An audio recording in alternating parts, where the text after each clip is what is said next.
we basically have this paranoia that, other people are distilling these models and using it for improvement, and we're trying to buy ourselves some time by gating access to the models. But what we do in that time is still the question, right? Like, what are we going to use that time for? Because these other research labs are not going to slow down. They're not going to stop, improving their models. So what do we do, in that time period to make sure we're still in an advantageous position? And from what I can tell, OpenAI's thought is, let's launch a chip, right? And so that's kind of the next topic, is this new chip that they came out. So I'm sure Nvidia won't be isn't too happy about this, right? Apparently OpenAI partnered up with Broadcom to release their Jalapeño inference chip. This is something they've been working on behind the scenes. I guess now they're in the chip making market, right? Yeah. So, it's funny because it feels like ancient history now. But if you remember, one of the big concerns that Ilya had and that he brought to the board when he tried to fire Sam Altman as the CEO is that Sam was basically doing all of these little side projects and side deals without really fully explaining what they are to the board. And so there was a lot of kind of mistrust and a lot of shadiness going on. Well, it turns out this is probably one of the ones that may end up actually saving them. Again, we don't have any performance metrics on it yet. It's still very new. We don't even know how much it's going to cost, but OpenAI has basically said, hey, we're not just going to rely on the token generation side of it. Like, we're not going to rely entirely on selling tokens. Now we're going to be the one that actually people pay to generate the tokens. So it's going up another layer in the tech stack, and you can look at it either way. Either they're going to sell the usage of these chips to other AI labs, and then at that point, they don't care if they're American or Chinese. If your money is American, they're going to use it. They're going to sell it to you.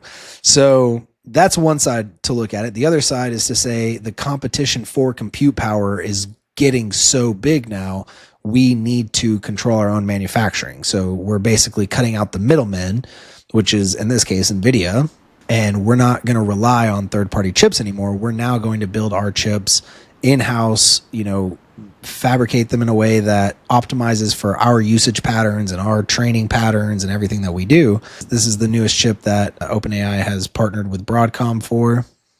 Yeah, I was going to ask you the other day, why do they make them circle like that? Because is that just to display them or what? Yeah, I think it's just to display them. I mean, that's actually like that's not an actual them, right? chip. Yeah, that's not like the individual chip. That's like the housing infrastructure for it. But yeah, it's just to make it look cool. It's like how they've always. I think they do actually cut them that way because they fit them into circular divots, but I can't remember right now. Yeah. Well, I saw like when I was looking it up and stuff like that, because you normally see them they're like square or whatever, but like the actual chip, which you can still see there. Yeah, so this is OpenAI basically. This is OpenAI basically making a big bet on where they need to generate their revenue from. Like they're basically saying, hey, we're not just gonna make models that we sell the tokens for, but we're also going to build the infrastructure that we train and inference these models on. And so now we don't have to compete with inference pricing based on what availability there is for, other players, like whatever GPU resources are available. Now we can cut that out entirely. So we're going to do a very heavy CapEx investment up front where we're going to build this manufacturing facility and we're going to have this entire line of chips manufactured under us. But then when we go to actually sell the tokens that we inference on that chip, we can severely undercut the pricing of our competitors because we just own another part of the supply chain. Right. And so this is basically just their way of trying to get their costs down. But again, you have to remember that this is going to be very expensive. Where are they going to get that money from? They have to get it from the money that they've raised and from the money that they borrow against their valuation. And if that valuation goes down and anything happens that makes it so that they cannot support that value anymore, this entire thing comes to a halt. So it's a big bet, right? Like they're basically saying, we think we have enough runway and we think nothing too bad is going to happen between now and then, that by the time it's a real concern about who has access to what models, we don't have to care because we're going to have the infrastructure layer in place. And this is really the same bet that SpaceX made, right? Like that's why SpaceX built the whole Colossus data center. And that was another story that we kind of talked about that I really like, is like SpaceX is kind of becoming like a digital landlord for AI models now. Dude, right? that's wild, right?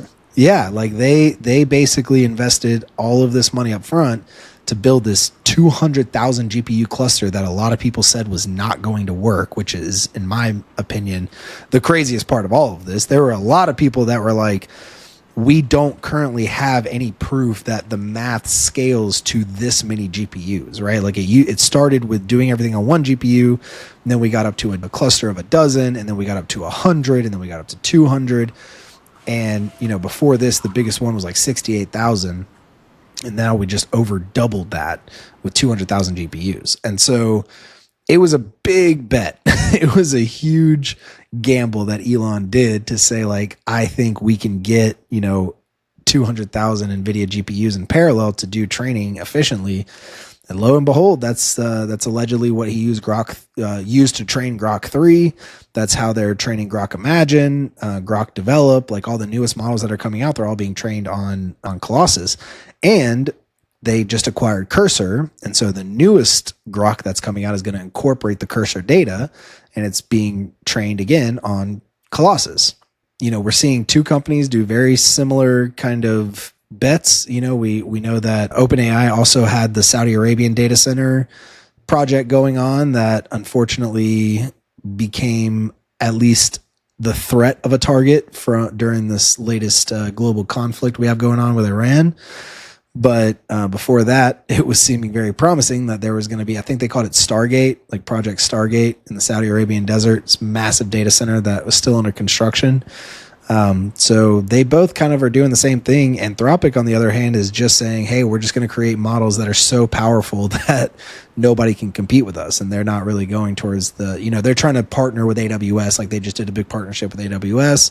And so they're kind of tapping into their capabilities on the compute side, but fundamentally they're not owning anything themselves. And so they're making a different bet. They're basically saying we're going to be able to have the margins that we need by using third-party compute providers.